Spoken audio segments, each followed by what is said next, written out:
ಹಣ್ಣ ತಿಂದು ಸಿಹಿ ಹಣ್ಣ ಕೊಡುವ ಮರ ನೀಡಿ ನೀಡಿ ಮುಕ್ತ.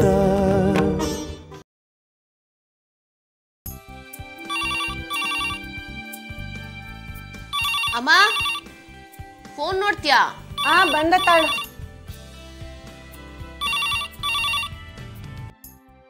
ಹಲೋ, ಓ ಮೀನಾಕ್ಷಮ್ಮ, ಹೇಗಿದ್ದೀರಾ ರೀ? ನಾನು ಚೆನ್ನಾಗಿದ್ದೀನಿ. ಓ ಹೌದಾ, ತುಂಬ ಥ್ಯಾಂಕ್ಸ್ ರೀ. ನೋಡ್ತೀನಿ ಈಗಲೇ ಹಾಕ್ತೀನಿ. ಹಾಂ ನಾನು ನೋಡ್ಬಿಟ್ಟು ಫೋನ್ ಮಾಡ್ತೀನಿ. ಸರಿ. ಏ ನಿವೇದಿತಾ, ಬೇಗ ಇಮೇಜ್ 5 ಹಾಕಿ, ಬೇಗ ಹಾಕೋ. ನೀ ಹಾಕಿ ಹೇಳ್ತೀನಿ, ಬೇಗ ಹಾಕೋ.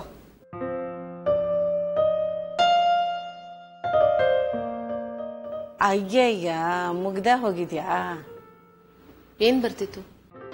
ಅಯ್ಯೋ ಅದೇ ಕಣೆ, ಆಶ್ರಮದಲ್ಲಿ ಹೋಮ ಇತ್ತಲ್ಲ, ಅದಕ್ಕೆ ನಾನು ಹೋಗಿದ್ದೆ ಕಣೆ. ಅಲ್ಲಿ ಇದನ್ನ ರೆಕಾರ್ಡ್ ಮಾಡ್ಕೊಳಕ್ ಬಂದಿದ್ರು ಈ ಚಾನೆಲ್ನವರು. ಅದನ್ನೇ ಇವಾಗ ತೋರಿಸ್ತಿದ್ರಂತೆ. ನನ್ನೂ ತೋರಿಸಿದ್ರಂತೆ ಕಣೆ. ನಾ ತುಂಬಾ ಚೆನ್ನಾಗಿ ಕಾಣಿಸ್ತಿದ್ನಂತೆ, ಮೀನಾಕ್ಷಮ್ಮ ಹೇಳಿದ್ರು. ಕೊನೆಗೆ ನಾ ದೇವ್ರಿಗೆ ನಮಸ್ಕಾರ ಮಾಡ್ತಿದ್ನಂತೆ. ನೀವು ತುಂಬಾ ಚೆನ್ನಾಗಿ ನಮಸ್ಕಾರ ಮಾಡ್ತಿದ್ರಿ ಅಂತ ಹೊಗಳ್ತಾ ಇದ್ರು ಮೀನಾಕ್ಷಮ್ಮ. ಅಮ್ಮ, ನೀನು ಮಾಡಿದ್ದು ನಮಸ್ಕಾರ, ಅದ್ರಲ್ಲಿ ಚೆನ್ನಾಗಿ ಏನಿದೆ? ಇನ್ ಟಿವಿಲಿ ಏರೋಬಿಕ್ಸ್ ಪರ್ಫಾರ್ಮೆನ್ಸ್ ಕೊಡ್ತಾ ಇದೀಯಾ, ತುಂಬಾ ಚೆನ್ನಾಗಿ ಮಾಡಿದ್ರಿ ಅಂತ ಹೇಳೋದಕ್ಕೆ.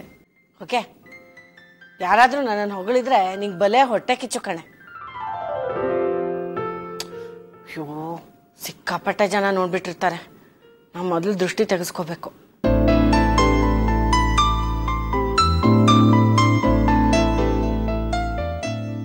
ನಮಸ್ಕಾರ ವೀಕ್ಷಕರೇ, ಇವತ್ತಿನ ಇಂಟರ್ನ್ಯಾಷನಲ್ ಸೆಲೆಬ್ರಿಟೀಸ್ ಆಫ್ ರುದ್ರಾಂಚಲ ಕಾರ್ಯಕ್ರಮಕ್ಕೆ ತಮಗೆಲ್ಲರಿಗೂ ಸ್ವಾಗತ. ಇವತ್ತಿನ ಸೆಲೆಬ್ರಿಟಿಗಳು ಏನ್ ಮಾಡ್ತಾರೆ, ಅವ್ರ ಮುಂದಿನ ಪ್ರಾಜೆಕ್ಟ್ ಏನು ಅನ್ನೋದ್ರ ಫುಲ್ ಡೀಟೇಲ್ಸ್ ನಾವು ನಿಮಗೆ ಕೊಡ್ತೀವಿ. ಇತ್ತೀಚೆಗಷ್ಟೇ ಪ್ರಖ್ಯಾತ ಬರಹಗಾರರಾದ ನಚಿಕೇತ್ ಪುರೋಹಿತ್ ರವರ the god who did not vanish ಅನ್ನುವ ಪುಸ್ತಕಕ್ಕೆ ಅಂತಾರಾಷ್ಟ್ರೀಯ ಖ್ಯಾತಿಯ ಬುಕರ್ ಪ್ರಶಸ್ತಿ ಬಂದದ್ದು. ಆ ಪುಸ್ತಕವು ಈಗ ಚಿತ್ರೀಕರಣಗೊಳ್ಳುತ್ತಿದೆ. ಈ ಚಿತ್ರದ ನಿರ್ದೇಶಕರಾದ ಕೆನಿತ್ ಜಾನ್ ರವರು ಈ ಪುಸ್ತಕದ ರೈಟ್ಸ್ಗಾಗಿ ಈಗಾಗಲೇ ನಚಿಕೇತ್ ರವರ ಜೊತೆ ಮಾತುಕತೆ ನಡೆಸಿದ್ದು, ಆ ಪುಸ್ತಕದ ರೈಟ್ಸ್ ಬೆಲೆ $1 ಮಿಲಿಯನ್ ಎಂದು ಫಿಕ್ಸ್ ಮಾಡಲಾಗಿದೆ. ಈ ಚಿತ್ರದ ನಾಯಕ ನಟನ ಪಾತ್ರಕ್ಕೆ ಸ್ಯಾಮ್ಯುಯಲ್ ಬರ್ಗ್ ಹಾಗೂ ನಾಯಕ ನಟಿಯಾಗಿ ಫ್ಲೋರಾ ಎಂದು ನಿರ್ಧರಿಸಲಾಗಿದೆ. ನಚಿಕೇತ್ ರವರು ಮೂಲತಃ ರುದ್ರಾಂಚಲ ರಾಜ್ಯದ ರುದ್ರಾಕ್ಷಿಪುರದವರು ಎನ್ನುವುದು ನಮಗೆಲ್ಲರಿಗೂ ಹೆಮ್ಮೆಯ ವಿಷಯವಾಗಿದೆ. ಕನ್ನಡದ ಬರಹಗಾರರೊಬ್ಬರ ಪುಸ್ತಕ ಹಾಲಿವುಡ್ ಚಲನಚಿತ್ರವಾಗುತ್ತಿರುವುದು ಇದೇ ಮೊದಲ ಬಾರಿಗೆ ಎನ್ನಲಾಗಿದೆ.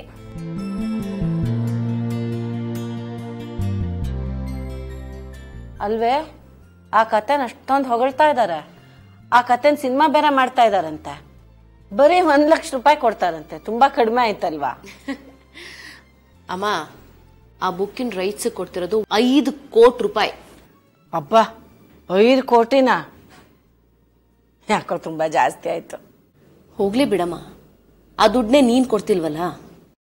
ಅಯ್ಯ, ಅದ್ಯಾಕೆ ಹಾಗಾಡ್ತೀಯ? ಏನೋ ಕೇಳ್ಬೇಕು ಅಂತ ಅನಿಸ್ದ, ಕೇಳ್ದೆಪ್ಪ. ನಚಿಕೇತ್ ಪುರೋಹಿತ್ ಅವರು ರೈಟರ್ ಅಮ್ಮ, ಈ ಊರ್ನವ್ರೆ, ಕನ್ನಡದವ್ರೇನೆ. ತುಂಬಾ ಚೆನ್ನಾಗಿ ಬರೀತಾರೆ. ನಾ ಎಷ್ಟೋ ಪುಸ್ತಕಗಳನ್ನ ಓದಿದ್ದೀನಿ. ನಚಿಕೇತ್ ಪುರೋಹಿತ್ ಅವ್ರನ್ನ ಎಷ್ಟೋ ಹಾಲಿವುಡ್ ಪ್ರೊಡ್ಯೂಸರ್ಸು ಅಪ್ರೋಚ್ ಮಾಡಿದ್ರಂತೆ, ನೀವು ಬರ್ದಿರೋ ಕತೆಗಳನ್ನ ಕೊಡಿ, ನಾವು ಸಿನಿಮಾ ಮಾಡ್ತೀವಿ ಅಂತ. ಆದ್ರೆ ಇವ್ರು ಒಪ್ಪಿರ್ಲಿಲ್ವಂತೆ. ಅತ್ತೆ ನ್ಯೂಯಾರ್ಕ್ ಹೋದಾಗ ಒಂದ್ಸಲಿ ಇವ್ರು ಲೆಕ್ಚರ್ ಕೂಡ ಅಟೆಂಡ್ ಮಾಡಿದ್ರಂತೆ. ಅಲ್ಲ, ಪುಸ್ತಕ ಬರ್ದು ಇಷ್ಟೊಂದು ಸಂಪಾದನೆ ಮಾಡ್ಬೋದಾ? ಚೆನ್ನಾಗಿ ಬರೀಬೇಕು ಅಷ್ಟೇ. ಅದು ನಂಗೂ ಗೊತ್ತು. ಮೊದ್ಲು ಎಷ್ಟು ಸಂಪಾದನೆ ಆಗ್ಬೋದೆ?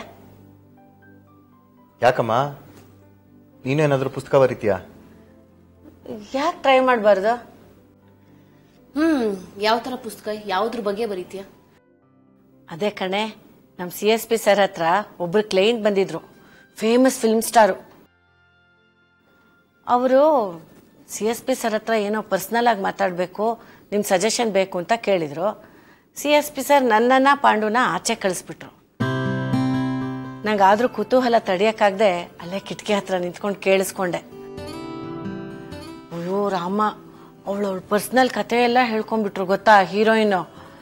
ನಂಗೆ ಆಗ ಆಗ್ಲೇ ಅನಿಸ್ತು ಇದು ಸಿನಿಮಾ ಮಾಡಿದ್ರೆ ತುಂಬಾ ಚೆನ್ನಾಗಿರುತ್ತೆ ಈ ಕಥೆನ ಅಂತ.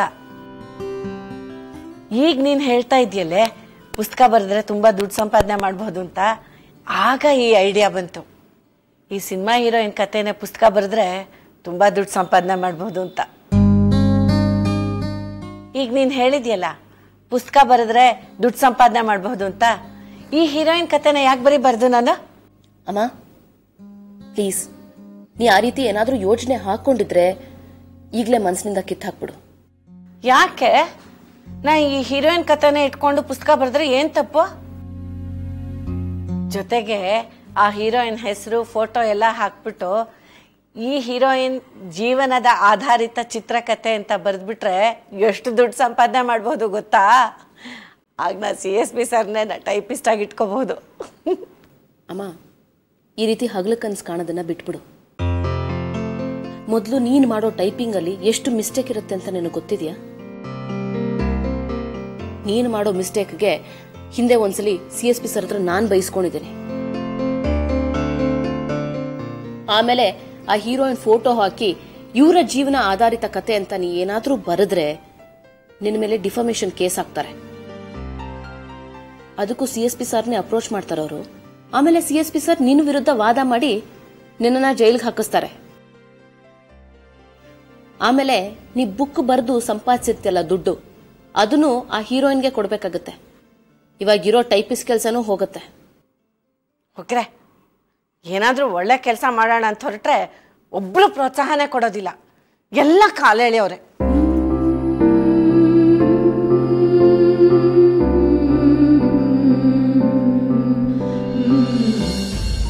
ಹಾಯ್ ಕೃಷ್ಣ. ಹಾಯ್ ದೇವ್ಯಾನಿ, ಹೇಗಿತ್ತು ಮೀಟಿಂಗ್? ಮೊದಲನೇ ದಿನ ಚೆನ್ನಾಗಿತ್ತು. ಮೀಡಿಯಾನಲ್ಲಿ ಇದ್ದೋಳು ನಾನು. ಪೊಲಿಟಿಕಲ್ ಮೀಟಿಂಗ್ಸ್ ಬಗ್ಗೆ ನಾಲೆಡ್ಜ್ ಇತ್ತು, ಆದರೆ ಎಕ್ಸ್ಪೀರಿಯನ್ಸ್ ಇರಲಿಲ್ಲ. ಇವತ್ತು ಅಟೆಂಡ್ ಮಾಡಿದ ಎಕ್ಸ್ಪೀರಿಯನ್ಸ್ ಆಗೋಯ್ತು. ಹೇಗನ್ನಿಸ್ತು? ನನ್ನ ಮುಂದೆ ಗ್ರೀಕೋ ಲ್ಯಾಟಿನೋ ಕ್ಲಾಸ್ ನಡೆದಂಗೆ ಆಗ್ತಿತ್ತು. ಹೋಗ್ತಾ ಹೋಗ್ತಾ ನಿನಗೆಲ್ಲ ಅರ್ಥ ಆಗುತ್ತೆ ಬಿಡು. ಏನ್ ನೋಡ್ತಾ ಇದ್ದೀರಾ ಟಿವಿಲಿ? ಇವತ್ತೊಂದು ಫಿಲ್ಮ್ ಬೇಸ್ಡ್ ಪ್ರೋಗ್ರಾಮ್ ಬರುತ್ತೆ, ಇಂಟರ್ನ್ಯಾಷನಲ್ ಸೆಲೆಬ್ರಿಟೀಸ್ ಆಫ್ ರುದ್ರಾಂಚಲ ಅಂತ, ಇಮೇಜಸ್ 5 ಚಾನಲಲ್ಲಿ. ತುಂಬ ಪಾಪ್ಯುಲರ್ ಪ್ರೋಗ್ರಾಮು, TRPನೂ ತುಂಬ ಚೆನ್ನಾಗಿದೆ. ಪ್ರೋಗ್ರಾಮ್ ಹೇಗಿರುತ್ತೆ ನೋಡೋಣ ಅಂತ ಹಾಕ್ಕೊಂಡಿದ್ದೆ. ತುಂಬ ಚೆನ್ನಾಗಿ ಕವರ್ ಮಾಡ್ತಾರೆ ಫಿಲ್ಮ್ ನ್ಯೂಸ್ನೆಲ್ಲ. ಈಗ ತಾನೇ ಜಸ್ಟ್ ಬ್ರೇಕ್ ಕೊಟ್ಟಿದ್ರು. ಬನ್ನಿ ಇದ್ರ ಬಗ್ಗೆ ನಮ್ಮವರೇ ಆದ ನಚಿಕೇತ್ ಪುರೋಹಿತ್ ರವರು ಏನ್ ಹೇಳ್ತಾರೆ ಕೇಳೋಣ. ನೋಡು, ಮತ್ತೆ ಶುರುವಾಯ್ತು.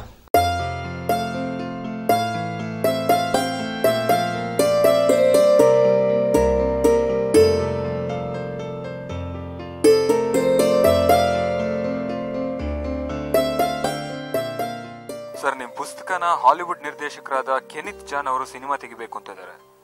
ಇದ್ರ ಬಗ್ಗೆ ನಿಮ್ಗೆ ಏನು ಅನಿಸುತ್ತೆ ಸರ್? ತುಂಬಾ ಸಂತೋಷ ಆಗ್ತಾ ಇದೆ. ಕೆನಿತ್ ಜಾನ್ ಅಂತ ಮಹಾನ್ ಡೈರೆಕ್ಟ್ರು ನನ್ನ ಪುಸ್ತಕನ ಸಿನಿಮಾ ಮಾಡ್ತಿದ್ದಾರೆ ಅಂದ್ರೆ ಸಂತೋಷದ ಜೊತೆಗೆ ತುಂಬಾ ಹೆಮ್ಮೆನೂ ಆಗ್ತಾ ಇದೆ. ಹೇಳ್ಕೊಳಕ್ಕೆ ಆಗ್ತಾ ಇಲ್ಲ, ಅಷ್ಟು ಸಂತೋಷ ಆಗ್ತಾ ಇದೆ.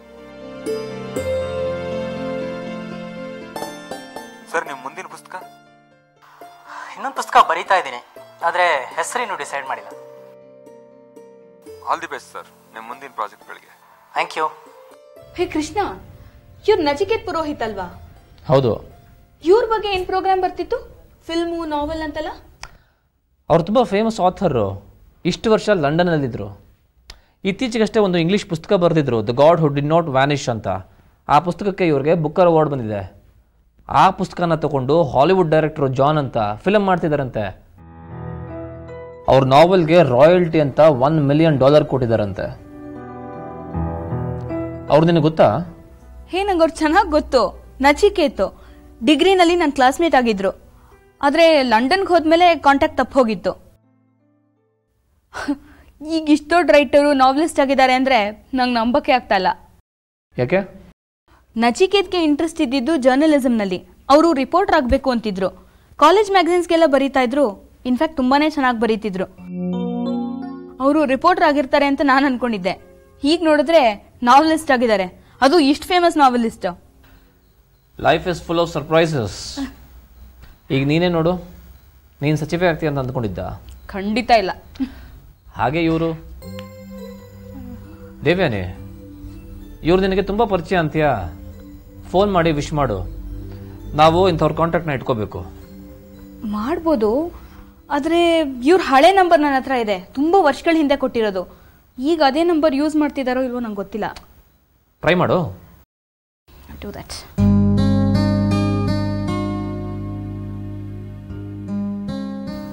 Got it.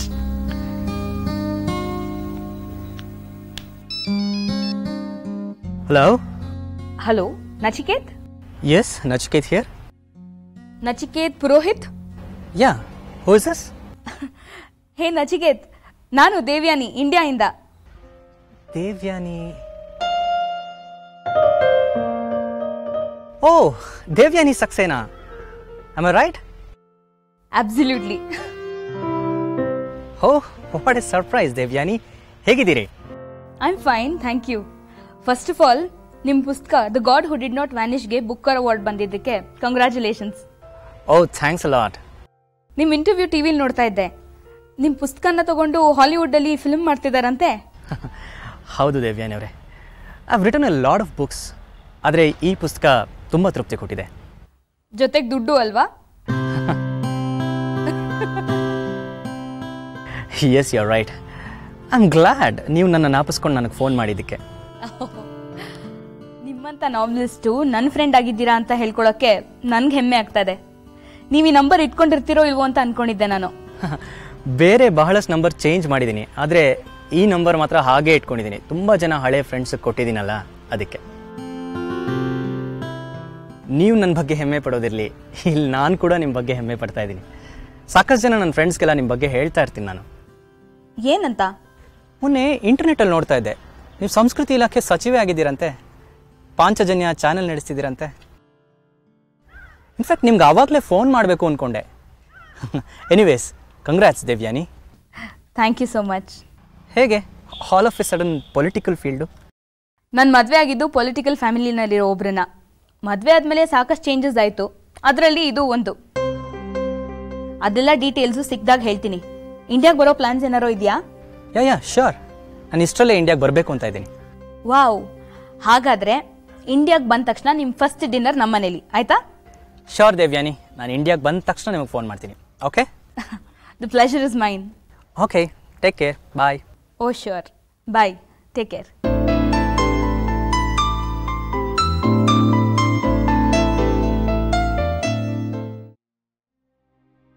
Sir, lawyer Kiran ಅವ್ರು ಬಂದಿದ್ದಾರೆ ಸರ್. ಅವ್ರನ್ನ ಒಳಗಡೆ ಕಳಿಸಿ, ಟೈಮ್ ಆಯ್ತಲ್ಲ, ನೀವು ಹೊರಟ್ಬಿಡಿ. ಸರಿ ಸರ್. ಸರ್ ನಮಸ್ಕಾರ. ಹಾ ನಮಸ್ಕಾರ, ಕೂತ್ಕೊಳ್ಳಿ ಕಿರಣ್. ಕಿರಣ್, ಇವತ್ತು ಸತ್ಯನಾರಾಯಣ ಚೌಧರಿ ಅವರ ಸಾಕ್ಷಿ ವಿಚಾರಣೆ ಇತ್ತಂತೆ ಕೋರ್ಟ್ನಲ್ಲಿ, ನ್ಯೂಸಲ್ಲಿ ನೋಡಿದೆ. ಯಾರಾತ? ಸರ್, ಆತ ನಿಮ್ಮ ಪಾರ್ಟಿಯವನೇ ಅಂತಲ್ಲ ಸರ್.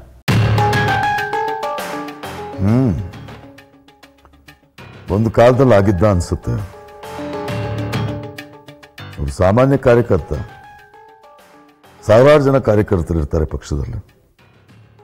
ಎಲ್ಲ ಕಾರ್ಯಕರ್ತರು ನೆನಪಲ್ಲಿ ಇಟ್ಕೊಳಕ್ಕಾಗತ್ತಾ ಹೇಳಿ? ಆದರೆ ಆ ಮನುಷ್ಯ ಸಜೀವ ದಹನ ಪ್ರಕರಣದಲ್ಲಿ ಸತ್ತೋಗ್ಬಿಟ್ಟಿದ್ದ ಅಂತ ಸುದ್ದಿ ಇತ್ತಲ್ಲ? ಹ್ಞೂ ಸರ್, ಸುದ್ದಿ ಆಗಿತ್ತು. ಆದರೆ ಆವಾಗ ಸಿಕ್ಕಿದ ಬಾಡಿ ಈ ಸತ್ಯನಾರಾಯಣ ಚೌಧರಿದ ಅಲ್ಲ ಅಂತ ಅನ್ಸತ್ತೆ. ಆದರೆ ಆ ಬಾಡಿ ಸತ್ಯನಾರಾಯಣ ಚೌಧರಿದ್ದು ಅಂತ ಪೊಲೀಸ್ನವ್ರಿಗೆ ಹೇಳಿದ್ರು. ಪೋಸ್ಟ್ ಮಾರ್ಟಮ್ ರಿಪೋರ್ಟ್ ಕೂಡ ಹಾಗೆ ಹೇಳಿದೆ. ಮತ್ತೆ ಆತ ಬದುಕಿರೋದಕ್ಕೆ ಹೇಗ್ರಿ ಸಾಧ್ಯ? ಸರ್, ಸತ್ತೋಗಿದ್ದವನೇ ಇವತ್ತು ಖುದ್ದು ಹೇಳಿಕೆ ಕೊಟ್ಟಿದ್ದಾನಲ್ಲ ಸರ್, ಸತ್ತಿದ್ ನಾನಲ್ಲ ಅಂತ. ಆದರೆ ಅವನು ಸತ್ಯನಾರಾಯಣ ಚೌಧರಿ ತರ ಇರೋ ಇಂಪೋಸ್ಟ್ ಆಗಿರಬಹುದು ಅಂತ ಪಬ್ಲಿಕ್ ಪ್ರಾಸಿಕ್ಯೂಟರ್ ಹೇಳಿವೇನ್ರಿ? CSP ಅವರು ಸತ್ಯನಾರಾಯಣ ಚೌಧರಿ ಅವರ DNA ಟೆಸ್ಟ್ ಆಗಲಿ ಅಂತ ಕೇಳ್ಕೊಂಡ್ರು. ಅದಕ್ಕೆ ಜಡ್ಜ್ ಸಾಹೇಬರು DNA ಟೆಸ್ಟ್ ಮಾಡಿಸಿ ಅಂತ ಹೇಳಿದ್ರು. ಎಲ್ಲರೂ ಸತ್ಯನಾರಾಯಣ ಚೌಧರಿ ಅವರು ಹೇಳ್ತಾ ಇರೋದೇ ನಿಜ ಅಂದ್ಕೊಳ್ತಿದ್ದಾರೆ ಸರ್. ಈಗ DNA ಟೆಸ್ಟ್ ಮೇಲೆ ಎಲ್ಲ ನಿಂತಿದೆ ಸರ್. ಇನ್ನು ಏನೇನು ಹೇಳ್ದ ಸತ್ಯನಾರಾಯಣ ಚೌಧರಿ? ಸರ್,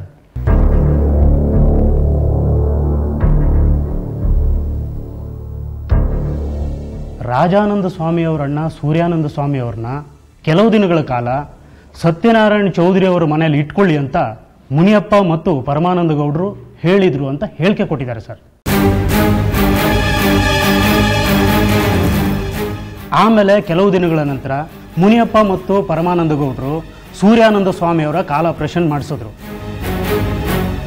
ಕಾಲ್ ಆಪರೇಷನ್ ಮಾಡಿಸಿ ನನ್ನ ಮನೆಗೆ ಬಿಟ್ಟರು ಅಂತ ಹೇಳಿಕೆ ಕೊಟ್ಟಿದ್ದಾರೆ ಸರ್ ಸತ್ಯನಾರಾಯಣ್ ಚೌಧರಿ ಅವರು. ಓ, ಇನ್ನೇನು ಹೇಳ್ದ?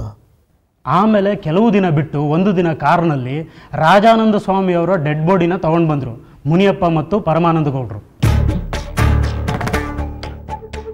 ಆಮೇಲೆ ಸೂರ್ಯಾನಂದ ಸ್ವಾಮಿಯವ್ರನ್ನ ಥೇಟ್ ರಾಜಾನಂದ ಸ್ವಾಮಿಯವ್ರ ಥರನೇ ಡ್ರೆಸ್ ಮಾಡಿಸಿ ಕಾರಲ್ಲಿ ಕರ್ಕೊಂಡು ಹೋದರು. ಅದಾದಮೇಲೆ ಚಿತ್ತರಂಜನ್ ಅವರು ಬಲವಾಗಿ ತಲೆಗೆ ಹಿಂದಿನಿಂದ ಹೊಡೆದರು. ನನಗೆ ಜ್ಞಾನ ತಪ್ಪು ಹೋಯಿತು. ಅಲ್ಲಿಂದ ನನಗೆ ಡೆಲ್ಲಿಗೆ ಕರ್ಕೊಂಡು ಹೋದರು. ಯಾವುದೋ ಊರಲ್ಲಿ ಒಂದು ಗೋಡನಲ್ಲಿ ಬಚ್ಚಿಟ್ರು. ಅಲ್ಲಿಂದ ತಪ್ಪಿಸ್ಕೊಂಡು ಬಂದಿದ್ದೀನಿ ಅಂತ ಹೇಳಿಕೆ ಕೊಟ್ಟಿದ್ದಾನೆ ಸರ್. ನನ್ನ ಹೆಸರು ಏನಾದರೂ ಹೇಳಿದ್ನ ಸತ್ಯನಾರಾಯಣ್ ಚೌಧರಿ? ಇಲ್ಲ ಸರ್, ನಿಮ್ಮ ಹೆಸರು ಪ್ರಸ್ತಾಪ ಆಗಿಲ್ಲ. ನಿಮ್ಮ ಕಲೀಗ್ಸ್ ಮುನಿಯಪ್ಪ ಮತ್ತು ಪರಮಾನಂದ ಗೌಡರ ಹೆಸರು ಹೇಳಿದ್ದಾರೆ ಸರ್. ಓ,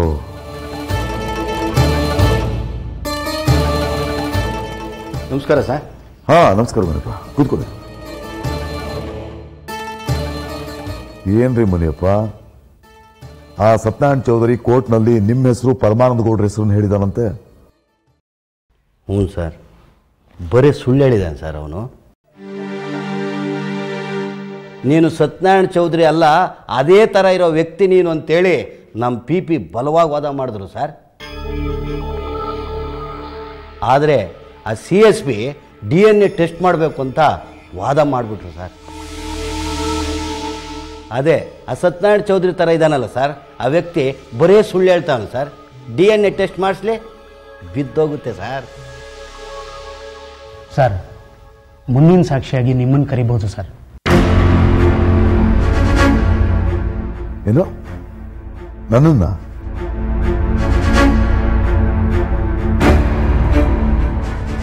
ಕಿರಣ್, ಏನಾದರೂ ಮಾಡಿ ನನ್ನನ್ನು ಸಾಕ್ಷಿಗೆ ಕರೆದೇ ಇರೋ ಹಾಗೆ ಮಾಡೋಕ್ಕಾಗತ್ತೇನ್ರಿ?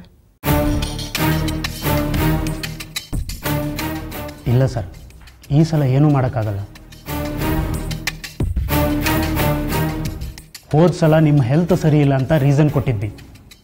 ಆದರೆ ಈ ಸಲ ನೀವು ಬರಲೇಬೇಕಾಗತ್ತೆ ಸರ್.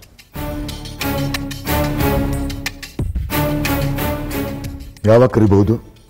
ಮುಂದಿನ 29ಕ್ಕೆ ನಿಮ್ಮ ಎವಿಡೆನ್ಸ್ ಆಗಬಹುದು sir. Okay Kiran, thank you. Sir, ನಾನು ಇನ್ನು ಹೊರಡ್ತೀನಿ. ಆಯ್ತು ಕಿರಣ್, ನಮಸ್ಕಾರ ಸರ್. ಸರ್, ನಮಸ್ಕಾರ. ನಮಸ್ತೆ ರೀ ಮುನಿಯಪ್ಪ, ನಿಮ್ಮ ಹೆಸರು ಪರಮಾನಂದ ಗೌಡ್ರ ಹೆಸರು ಹೇಳಿದಾನಲ್ರಿ ಅವನು. ನೀವಿಬ್ರು ಯಾಕೆ ಹೋಗೋದ್ರಿ? ನೀವೆಲ್ಲೂ ಕಾಣಿಸ್ಕೋಬೇಡಿ, ಚಿತ್ತರಂಜನೆಲ್ಲ ನೋಡ್ಕೊಳ್ತಾನೆ ಅಂತ ಹೇಳಿರ್ಲಿಲ್ಲ ನಾನು ನಿಮಗೆ? ಹೋಗ್ಲಿ, ಆ ಸತ್ಯನಾರಾಯಣ ಚೌಧರಿ ತಪ್ಪಿಸ್ಕೊಳ್ಳೋಕೆ ಹಾಕಿಬಿಟ್ರಿ. ಏನಾದರೂ ಹೆಚ್ಚು ಕಮ್ಮಿ ಆದ್ರೆ ಏನ್ರಿ ಮಾಡೋದು?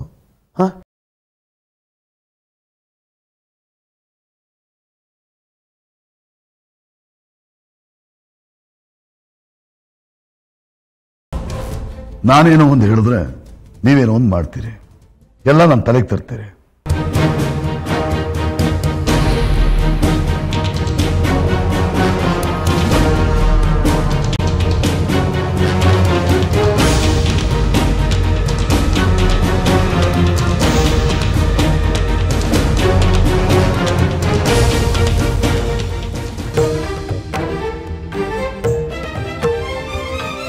ಹೂಮೊಗವಾಡದ ಇರಿಯುವ ಮುಳ್ಳೆ ಎಲ್ಲಿವರೆಗೆ ನಿನ್ನಾಟ?